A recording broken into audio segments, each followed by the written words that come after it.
E Paulo vai falar que a melhor coisa que nós temos a fazer é estar cheio do Espírito Santo. E ele usa um gerúndio que sempre tem que estar cheio do Espírito Santo. E para mim, estar cheio do Espírito Santo, irmãos, nada mais é do que Gálatas 2:20. Não existe como estar cheio do Espírito Santo se você não entender que você não vive mais para você, você vive para Cristo. Não vivo mais eu, mas é Cristo que vive em mim. É a única forma de você entender que o Espírito Santo está em você, é você entender que você não vive mais. Ou seja, quando o Espírito Santo unge uma pessoa com o elemento principal de um avivamento, ela não vive mais para ela, porque ela vive para o Cristo. E eu acho que tem muita gente vivendo para si dentro das igrejas. Eu acho que tem muita gente pensando nas suas próprias dificuldades. Aqui não é um lugar de banco que você vem e retira o que você quer. Aqui não é um lugar onde Deus vai ser o balconista que vai responder todas as suas orações. Aqui não é um lugar onde você vai encontrar um Deus que está sempre a teu serviço. Mas Ele vai encontrar aqui um Deus que quer que você se torne um serviço para Ele. Não tem jeito. O elemento principal da vida é o Espírito Santo.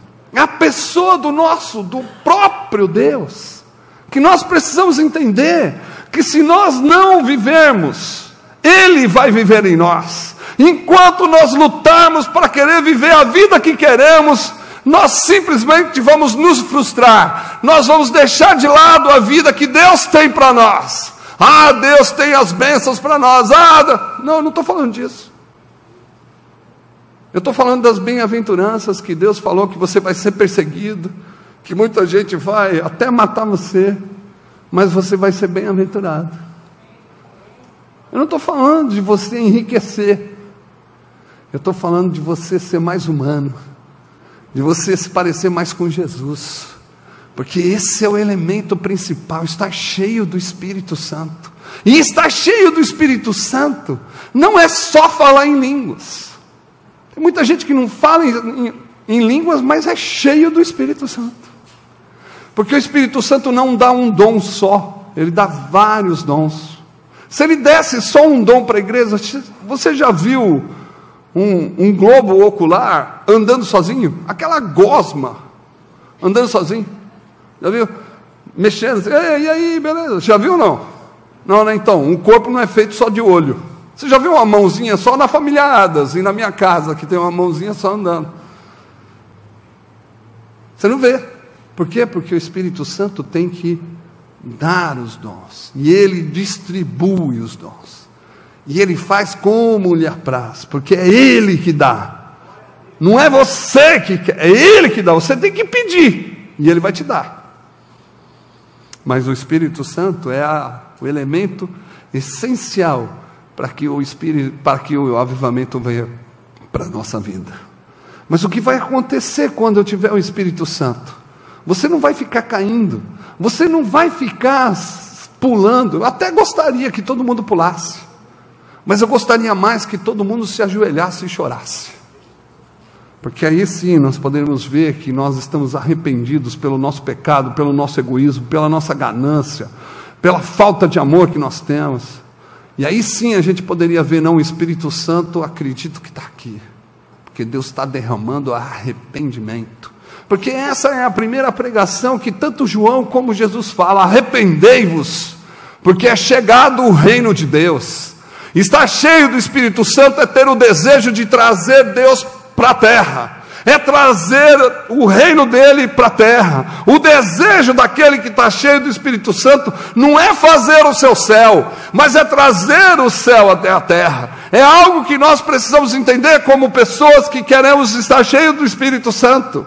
Estar cheio do Espírito Santo não significa que eu tenho que abandonar tudo, mas eu tenho que entender que na minha lucidez eu tenho que olhar para o meu próximo.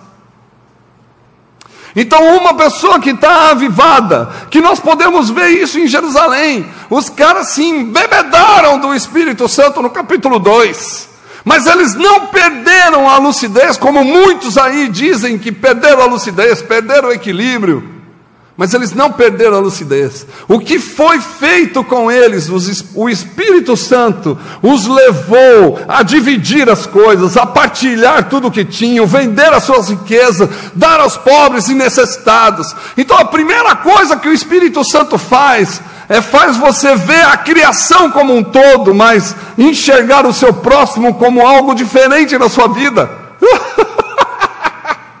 Porque se ele é meu próximo, eu não posso deixar ele sofrer.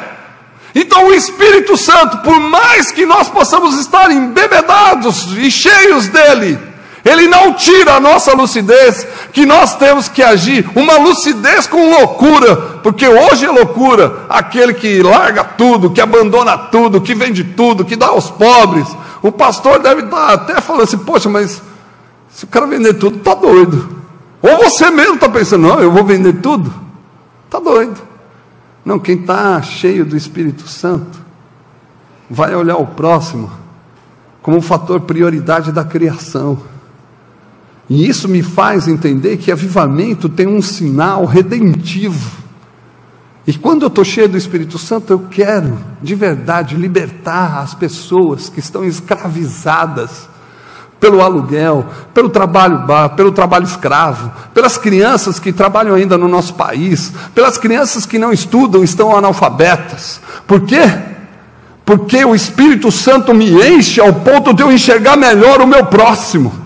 O Espírito Santo não me enche para eu me fechar, o Espírito Santo não me enche para eu poder ficar enclausurado, mas o Espírito Santo me enche para me aproximar das pessoas, porque é isso que Jesus fez.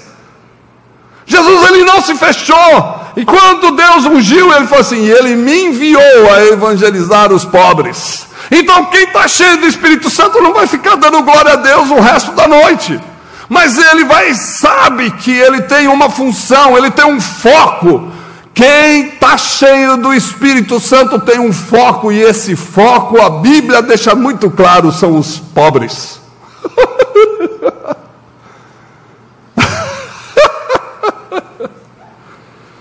E aí nós ficamos pensando que ser de verdade cheio do Espírito Santo é estar num local onde tem muita gente ouvindo uma pessoa eloquente ao ponto de fazer com que a gente pule, dance, sentir a presença de Deus. Mas essa presença, ela precisa continuar.